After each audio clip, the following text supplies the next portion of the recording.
హల్లెలూయా. నేను మీతో చెప్పేది ఏంటంటే, విడిచిపెట్టాల్సినవి విడిచిపెడితే ఆయన ఇచ్చేవి చాలా ఘనంగా ఉంటాయి. ఏంటది? విడిచిపెట్టవలసినవి విడిచిపెడితే ఆయన మనకిచ్చేవి చాలా ఘనంగా ఉంటాయి. ఆ ఘనమైనవి మనము, మన బిడ్డలు, మన కుటుంబము పొందుకోలేకపోవడానికి కారణం ఏంటంటే, నేను చెప్పేదా వినండి జాగ్రత్తగా. మనము విడిచిపెట్టాల్సినవి మనము విడిచిపెట్టుట లేదు. అర్థమైందా మీకు? విడిచిపెట్టవలసినవి విడిచిపెడితే ఆయన ఇచ్చేవి చాలా ఘనంగా ఉంటాయి. ఈ మాటలు మీరు గుర్తుపెట్టుకోండి. నేను ముందుకు వెళతాను. ఇక్కడ ఈ సువార్త భాగములో మానవ జీవితంలో ఉండవలసినటువంటి 3 అద్భుతమైన క్యారెక్టర్స్ మేము ముందు పెడతాను. చాలా విలువైనవి, మనసు పెట్టి వినండి జాగ్రత్తగా. ప్రతి మానవ జీవితంలో, మానవుడిగా పుట్టిన ప్రతి ఒక్కరి జీవితంలో ఈ 3 క్యారెక్టర్స్ తప్పనిసరిగా ఉండాలి. మొదటి క్యారెక్టర్ ఏంటంటే చేర్చుకొనుట. మొదటి క్యారెక్టర్ ఏంటి? చేర్చుకున్నాడు. నెంబర్ 1. చేర్చుకునే ముందు ఇక్కడ ఒక చక్కని విషయము ప్రభువు గురించి చెప్తాను. ప్రభువు సీమోను దొరి దగ్గరికి వచ్చాడు. అప్పటికి రాత్రంతా సీమోను అలసిపోయాడు. ఒక్క చేప కూడా పడలేదు. ఒడ్డుకొచ్చారు వాళ్ళు. ఆ చేపలను ఆ వలలను జాడించుకుంటూ ఉన్నారు ఒడ్డున. ఆ ఒడ్డుకు లాగేసేసారు ఆ ధోరణులను కూడా. జనసమూహం అంతా గందరగోళంగా వస్తున్నారు. ప్రభు అక్కడుండి వాళ్ళతో మాట్లాడుతుంటే ప్రభు మీద పడుతున్నారు వాళ్ళు. ప్రభు వెనక్కి తిరిగి చూసి, సీమోను వైపు చూసి, నీ ధోరణి కొంచెము చూడండి. అక్కడ 3వ వచనములో ఆయన ధోరణిలలో సీమోనుదైన ఒక ధోరణిని ఎక్కి బెర నుండి కొంచెం త్రోయమని అతనిని అడిగి కూర్చుంటాను. ఈ మాటను మీరు పట్టుకోవాలి. ప్రభువుకు నీవు అవసరమైతే ఆయన నిన్ను అడిగి నీ హృదయంలోనికి వస్తాడు. నీ అవసరతను గ్రహించి, నీ విసిగిపోయిన నీ యొక్క ఆర్థిక పరిస్థితిని గమనించి, ఆ సీమోను ఏ బ్రతుకు ఎంత కష్టపడ్డాను, ఏంటి నా బిడ్డలకి ఏం తీసుకెళ్ళాలి, నా బాకీలేంటి, ఎంతమంది నా కోసం ఆ బిడ్డలు భార్య ఎదురు చూస్తూ ఉంటారు, వాళ్ళు ఏం తినాలి, ఈ ఆలోచనలో ఉంటాడండి. మన హృదయాలు ఎరిగిన దేవుడు అండి, మన ఆలోచనలు ఎరిగిన తండ్రి ఆయన మన దగ్గరికి వచ్చి కొంచెము లోతుకు నడిపించు అని ఆయన మన హృదయంలోనికి వచ్చి కూర్చుంటాడు. ఆయన హల్లెలూయా. కొంచెము లోతుకి నడిపించింది ఆయన మన హృదయంలోనికి రాడు, మన ధోనిలోనికి రాడు, మన ధోనిలో కూర్చోడు. ఆయన కొంచెము లోతు, నీ మోకాళ్ళ ప్రార్థన లోతు, నీ ప్రార్థనలో ప్రభు యొక్క సమర్పణ లోతు, కొంచెము లోతు, నీ వాక్య ధ్యానములో లోతు, నీ పరిశుద్ధ జీవితంలో లోతు, నీ విశ్వాసము బ్రతుకులో లోతు, కొంచెము లోతుకు నడిపించు. నువ్వు నడిపించగలిగితే, నువ్వు అంగీకరించగలిగితే ఆ ప్రభువు వచ్చి ఆ ధోనిలోకి ఎక్కి కూర్చుంటాడు. అడగందే ఆయన కూర్చునే తండ్రికి అదంట. ఆయన ఎంత ప్రేమమయుడు. ఆయన అడిగి నువ్వు ఒప్పుకుంటేనే, నువ్వు సిద్ధ మనసు కలిగి ఉంటేనే, నువ్వు ఆయనకు అవకాశం ఇస్తామనుకుంటేనే ఆయన నీ హృదయంలో ధోరణిలోకి వస్తాడు. అర్థమైతే హల్లెలూయా చెప్పండి. అమ్మ, ఒకటి నెంబర్ 1 మానవ జీవితంలో ఉండవలసిన మొట్టమొదటి లక్షణము చేర్చుకొనుట. సీమోనుకి చేర్చుకొనుటకు ఇష్టమయ్యింది. ఆయన చాలా బాధలో ఉన్నాడు, చాలా ఆలోచనలో ఉన్నాడు, విరక్తి కలిగిందేమో ఆయనకి. అసలు ఏంటంటే ఒక్క శాప కూడా పడకపోతే రాత్రి మొత్తం ఇస్తే ఏంటి, ఎంత విసిగిపోయి ఉంటాడు, ఎంత అలసిపోయి ఉంటాడు. అలాంటి వ్యక్తి ప్రభు చెప్పగానే వెంటనే లోబడినాడండి. ప్రభు చెప్పగానే ధోరణిలో లోతుకు నడిపించి ఆయన్ని చేర్చుకున్నాడు. మన ప్రియమైన బిడ్డలారా, మన జీవితాల్లో ప్రభువుని చేర్చుకోగలిగితే ఎలాంటి అద్భుతాలు జరుగుతాయో నేను ఈ రాత్రి మీతో చెప్తాను. మీ ధోనిలో యేసయ్య ఉంటే, మీరు మీ హృదయంలోనికి యేసయ్యను చేర్చుకుంటే, మీ హృదయంలో ఆయన ఆత్మ నివాసం చేస్తే ఆయన ఎంత అద్భుతాలు చేస్తాడో ఈ రాత్రి నేను మీకు వివరిస్తాను. హల్లెలూయా. సరే, ధోనిలోనికి చేర్చుకున్నాడు. రెండవది ఏంటయ్యా అంటే ప్రభువు మాటకు లోబడ్డాడు. రెండవది ఏంటి? ప్రభు మాటకు లోబడ్డాడు. చూడండి, అక్కడ 4వ వచనము, ఆయన బోధించడం చాలించిన తర్వాత నీవు ధోనిను లోతుకు నడిపించి చేపలు పట్టుటకు మీ వలలు వేయుడని సీమోనుతో చెప్పగా, సీమోను ఎదినవాడా, రాత్రంతయు మేము ప్రయాసపడితే కానీ మాకేమీ దొరకలేదు, అయినను నీ మాట చొప్పున వల వేస్తాను. ఎంత గొప్ప విషయం అండి. మనమైతే ఏమనేవాళ్ళము? మీరైతే ఏమంటారమ్మా? అయ్యో నువ్వు ఎప్పుడైనా చేపలు పట్టావా అనేవాళ్ళు. నేను ఇందులో పుట్టి ఇందులో పెరిగాను. ఎప్పుడు చేపలు పట్టాలో, ఎప్పుడు చేపలు దొరుకుతాయో నాకు తెలుసు. కొంచెం లోతుకు నడిపించి వాళ్ళు ఏమంటారేంటి అని అడిగేవాళ్ళమ్మా, ప్రశ్నించేవాళ్ళు. ఇంకా అవసరమైతే పడవయ్యా ఇప్పుడు పడవ అని చెప్పేవాళ్ళం. కానీ సీమోను పేతురు అలా అనలేదండి. ఏమన్నాడంటే చూడండి, అక్కడ ఏలిన వాడా అంటున్నాడండి. క్రైస్తవుడు. హల్లెలూయా. ఆయన ఏలిన వాడు. అసలు మాట ఎలా వచ్చిందనండి పేతురికి? క్రైస్తవుడు. హల్లెలూయా. ఆయన మనలను ఏలేవాడు, ఆయన మనల్ని ఏలుకునేవాడు, ఆయన మనలో భరించేవాడు, ఆయన మన బాధలు తీర్చేవాడు. ఆయన ఏలినవాడు సర్వాధికారి. ఆయన ఎంత చక్కని సంబోధన అండి, ఎంత విశ్వాసంతో కూడిన సంబోధన అండి. ఏలినవాడా చక్కగా వివరిస్తున్నాడు. రాత్రంతా పట్టేనయ్యా, నేను రాత్రంతా పట్టేనయ్యా, ఒక చేప కూడా పడలేదయ్యా, రాత్రి పగలు కష్టపడుతున్నానయ్యా, నేను బిడ్డలు తల్లి పిల్లలు విరామం లేకుండా కష్టపడుతున్నానయ్యా, ఆ భాగ్యం తిరగలేదయ్యా, జనాభ్యతలు బ్రతికిపోయిందయ్యా. ప్రభు అంటున్నాడు, నీ వల వెయ్యి అంటున్నాడు.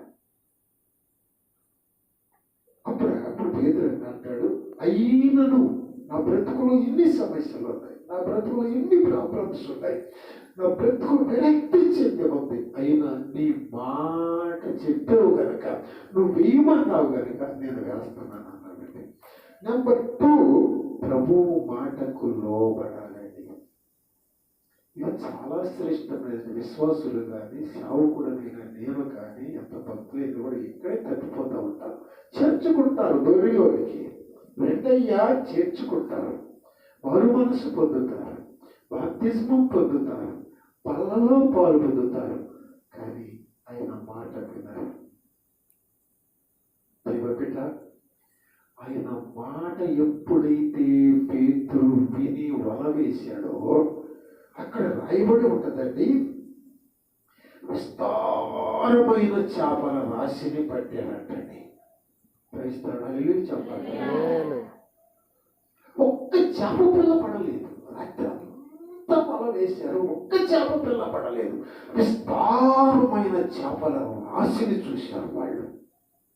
ఒకసారి 9వ వచనం ఒకసారి చూద్దామండి. 9వ వచనం,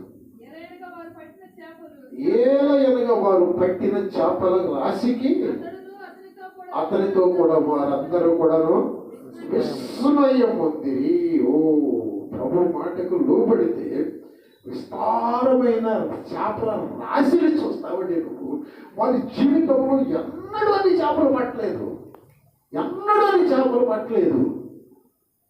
ఆ మొట్టన ఆయన మాటకు లోబడి ఆయన చేర్చుకొని ఆయన మాట విన్న కారణాన ఆ రాశికి అక్కడ చూసే వాళ్ళందరూ ఆశ్చర్యపోయారట. ఒక మాట చెప్పనా వెళ్ళారా? ఒక మాట చెప్పరా? నీ నువ్వు ఆయన మాటకు లోబడితే నీ కుటుంబాన్ని చూసి, నీ బిడ్డలను చూసి, మీ పరిస్థితిని చూసి చుట్టుపక్కల మీ వారందరూ కూడా ఆశ్చర్యపోతారు. ఆశ్చర్యపోతారండి. కన్నీళ్ళు చెప్పనా నేను మీకమ్మా? ఆయన మాటకు లోబడితే నీ యొక్క బ్రతుకులో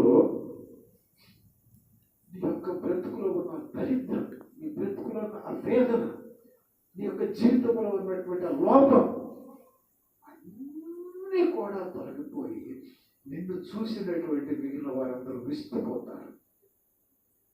మీ ఆశీర్వాదాలు, మీ బిడ్డల భవిష్యత్తు జీవితాల గురించి ఆ ఊరు ఆశ్చర్యపోతారు. ఇది మనకి తెలియక, ఈ మర్మం మనకు తెలియక, ఆయన మాటకు లోబడాలి అనే విషయం మనకు తెలియక, ఆయన మాటకు లోబడలేక, ఆయన వచ్చాడు కానీ కూర్చున్నాడు కానీ ఆయన మాటకు లోబడకపోవటాన్ని బట్టి మన పరిస్థితులు ఇలా ఉన్నాయని నేను ఆవేదనతో మీకు మనపూర్వకంగా వందనాలు చేసి మీకు విన్నవించుకుంటున్నాను. ఈ మాటలు నీ కుటుంబంలోనికి వస్తే నీ బిడ్డలు ఎలా ఉంటారు, నీ భవిష్యత్తు ఎలా ఉంటుంది, నీ ఫ్యామిలీ ఎలా ఉంటుంది, నీ పరిస్థితులు అందరూ ఆశ్చర్యపడేటట్టుగా చేయబడినటువంటి దేవుడు. నన్ను గురించి చెప్తాను. ఆ ఊర్లో అతి పేద దిక్కులేని పరిస్థితుల్లో ఉండాలి ఎవరంటే మా ఫ్యామిలీ ఒక్కటే. అందరూ కాస్త పోస్తూ ఉండేవారు. అంత దరిద్రత, అంత దేవస్థితి మాది. ప్రభు మహిమ కోసం చెప్తున్నాను. ఆ ఊర్లో ఇప్పుడు హై ఫ్యామిలీ లేదు. మా పిల్లలు ఎవరు అంత చదవలేదు, ఎవరు అంత ఉద్యోగాలు చేయలేదు. గొప్పగా చెప్పలేదు. మీరంతా అలా చూడాలని నా ఆశ, మీ కుటుంబాలు అలా చూడాలని నా ఆశ, మీ పిల్లలను ఆశీర్వాదంగా చూడాలని నా ఆశ. కానీ చేర్చుకుంటున్నారు కానీ లోబడటం లేదు. ఇది మాట మీరు గుర్తుపెట్టుకోవాలి ప్రియులరా.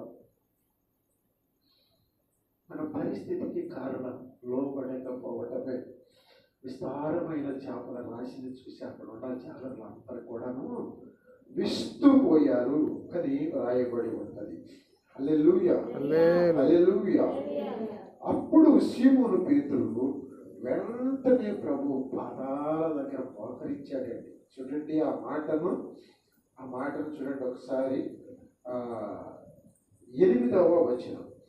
సీమోను పేతురు అది చూసి యేసు మోకాళ్ళ ఎదుట సాగిలపడి, ప్రభువా నన్ను విడిచిపోకు, నేను పాపాత్ముడను అని చెప్పాను. ఇక్కడ జాగ్రత్తగా గమనించండి.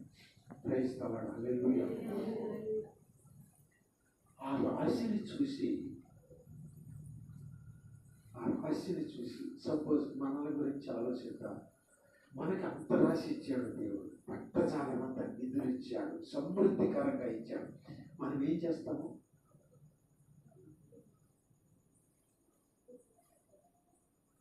ఏం చేస్తారో చెప్పమంటారా? ప్రియదర్శిని ఏం చేస్తారు? తాతయ్య బాపట్ల మార్కెట్ కదా, మద్రాస్ మార్కెట్కి వెళ్తాం. తాతయ్య ఈ చేపలన్నీ అమ్మేసేవాళ్ళకి లారీకి ఎక్కించేద్దాం ఇప్పుడే ఆలోచన అలా అయిపోతాయి. కొంచెము దేవుడు దీవిస్తే, ఒక మెట్టు దేవుడు లిఫ్ట్ చేస్తే మన ఆలోచనలు ఆ విధంగా ఉంటాయి. కానీ పేతురు ఆలోచనలు ఆ విధంగా లేవు. గ్రహించండి బిడ్డలారా, గ్రహించండి.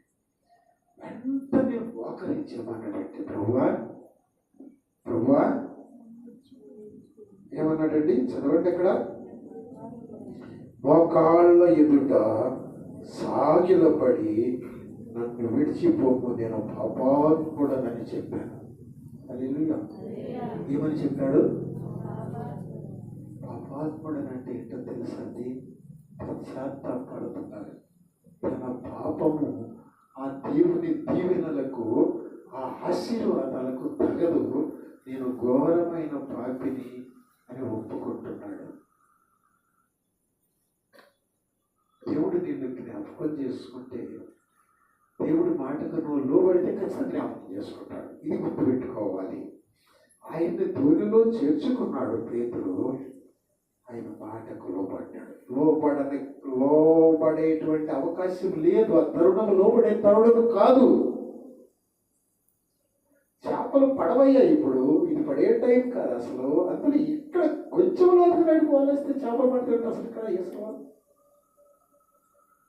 అవకాశం లేదు. మీకు తెలియదు ప్రభువా, మీకు తెలియదు అంట మనమైతే.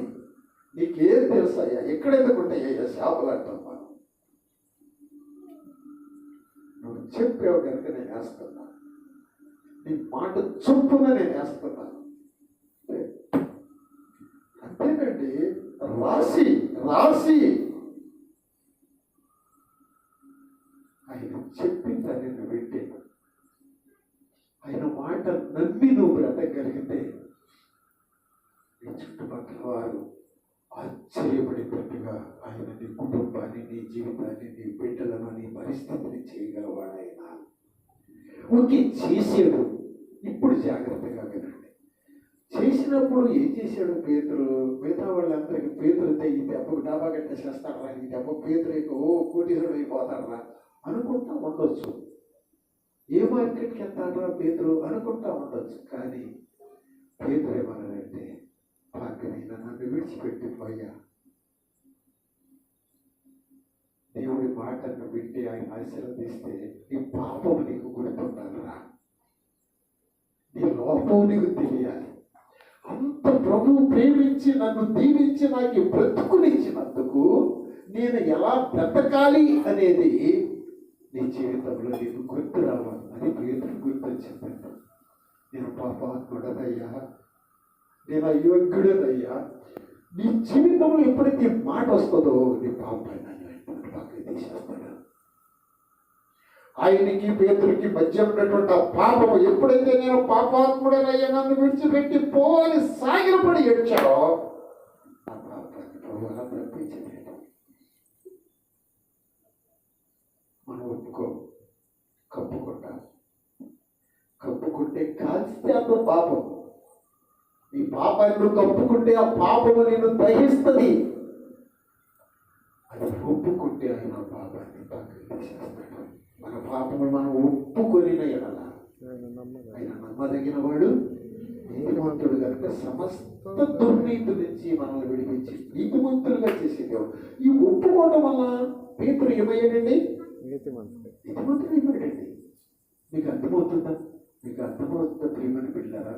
ఒకటి, చేర్చుకున్నాడు. రెండు, లోబడ్డాడు. ఆయన మాటకు ఇక్కడే దెబ్బతింటారు. అందరూ ఇక్కడే దెబ్బతింటారా?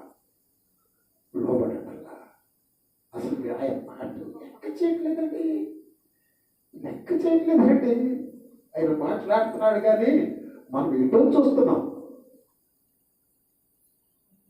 అయితే ఎవరైనా మాట్లాడుతున్నారనుకో, ఒక ఆఫీసరు, ఒక కలెక్టరు, నువ్వు ఇంత చూస్తా ఉంటే కోపం వస్తారు కదా కలెక్టర్కి. ఆఫీసర్కి కోపం వస్తారు కదా. ఆయన మాట్లాడుతుంటే అటు ఇటు చూస్తాం. ఆయన మాట మీద దృష్టి ఉంచాలి. ఆయన కళ్ళల్లో కళ్ళు పెట్టి చూస్తూ ఉండాలి. నా ప్రభువు నాకు ఏం ఆజ్ఞాపిస్తాడు, నా ప్రభువు నాతో ఏం మాట్లాడతాడు. పేతురు చూస్తా ఉంటే వాళ్ళ వెయ్యన్నాడంతే. నువ్వేమన్నావు కాబట్టి వేస్తున్నా, నువ్వేమంటుంది నేను చేపలు పడవకూడదు నాకు తెలుసు, అయినా నువ్వేమన్నావు కాబట్టి వేస్తున్నా. అంటే రాసితో నిండిపోయి ఆయన మాట నమ్మి, అమ్మా ఆయన మాట నమ్మి ఆయన చెప్పిన ప్రకారం చేస్తే మీ ధోనిలు నిండుతాయి. మీ రాశి చూసిన జనం ఆశ్చర్యపడతారు. ఇక్కడ మూడవది ఏంటంటే, అది చెప్పే ముందు ఇక్కడ జరిగింది, ఆ రాశికి ఆయన ఆశ్చర్యపడి ఏమని రాయబడుతుంది అక్కడ చూడండి. పేతురు అది చూసి, ఏది చూసి? ఆ చేపల రాశిని చూసి యేసు మోకాళ్ళ ఎదుట సాగిలపడ్డాడండి.